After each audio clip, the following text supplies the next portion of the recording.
Hey, Stevie J back again with your UFC 160 recap, including the FX prelim bouts, which started out with Khabib Nurmagomedov versus Abel Trujillo.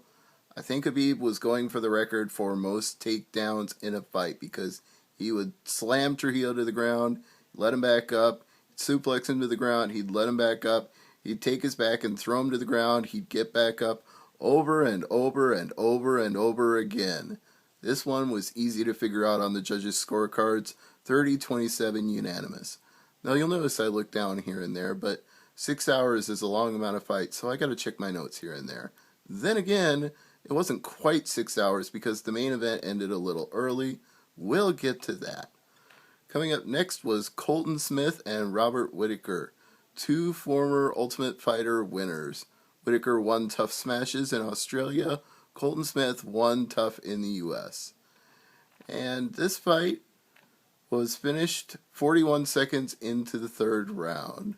Robert Whittaker was going back and forth with Smith for most of the fight, but he was starting to press his advantage with striking late in R2, and then in R3, he just absolutely devastated Smith with two left hooks as Smith was coming forward with his defense down, and that was all she wrote. Smith was done.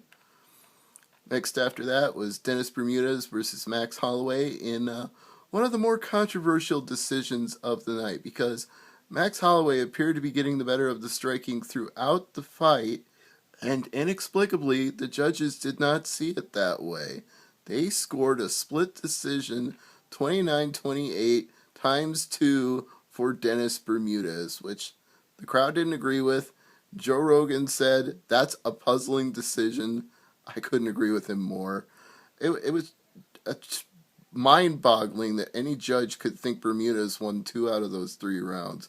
But then I felt the same way about Mike Quicksand Pyle and Rick Horror's Story, because Story was doing a pretty good job of beating him up until he got tired in the third round, and then Pyle took him down and went for some submissions, couldn't get anything, but he got a gift from the judges. He got the decision, once again split.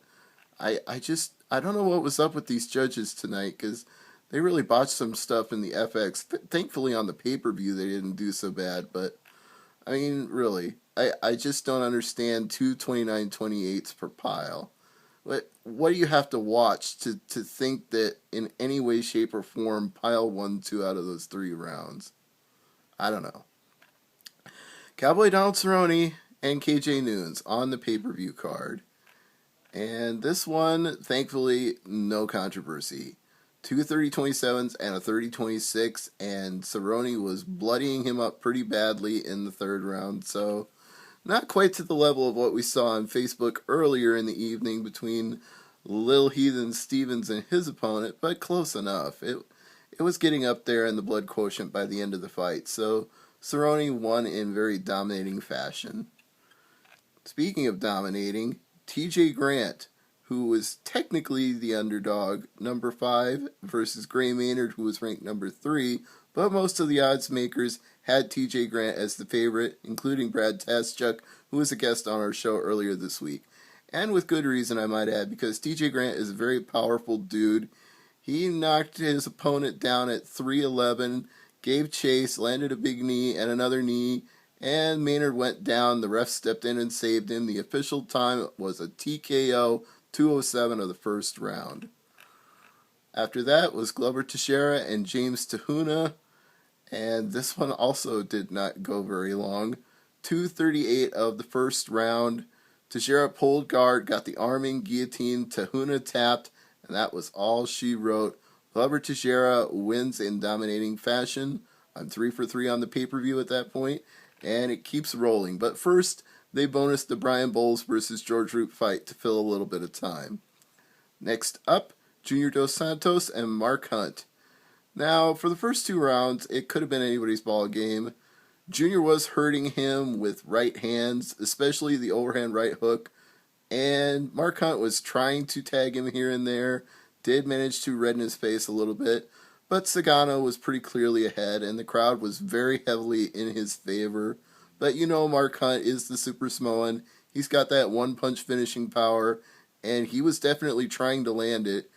But going into the third round, you had to think that Junior was up 2018 and could probably just coast. But Junior is not the kind of guy who just goes out there and coasts. He was looking for the finish, and he got it. He hurt him with a left hook, went after him, landed a spinning head kick, and finished off Mark Hunt. The official time, 4:18 of round 3 for the TKO. And the main event, Cain Velasquez and Bigfoot Silva for the second time. This one didn't last very long at all. It only took 1 minute and 21 seconds when it just got stopped off Velasquez landing a big right hand and going to the ground with Bigfoot and just jackhammering him in the head with rights over and over and over. There was no protest, no way that this was an incorrect call. It was the right thing. It was a good stoppage. And Cain Velasquez retains the UFC heavyweight title.